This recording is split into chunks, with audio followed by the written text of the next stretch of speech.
Այսպես, մեջը, շատ սիրուն է,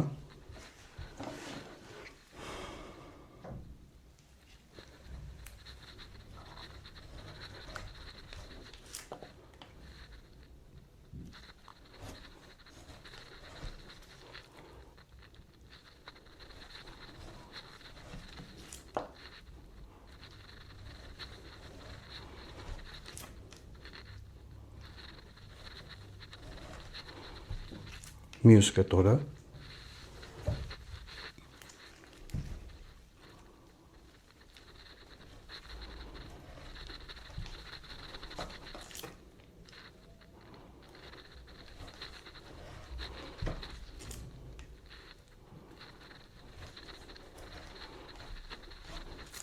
Քսովի բաստուրմա պատրաստելու կարևոր հատկանիշներից մեկը այն է, ընկերներ ջան, որ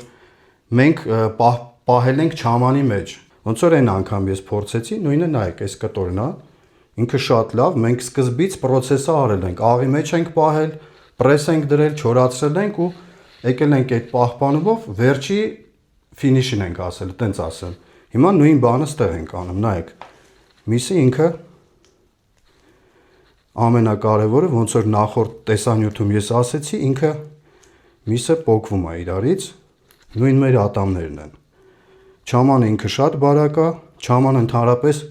իր վրա կարելի է ընդհանրապես չքսել, որովհետև երբ որ մենք պահում ենք չամանի մեջ, այդ բոլոր համեմունքները, այդ առամատը լրիվ քաշում է միսի իր վրա։ Հիմա էլի նույն բանը անում ենք, մեր մոտ ստացվել է հենց այդ լավ process-ը։ Բաստուրման ստացվել է շատ լավ, ոնց որ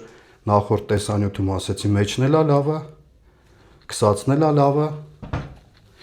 ցույց կտանք հետո մնացած բաստուրմաների վերջը։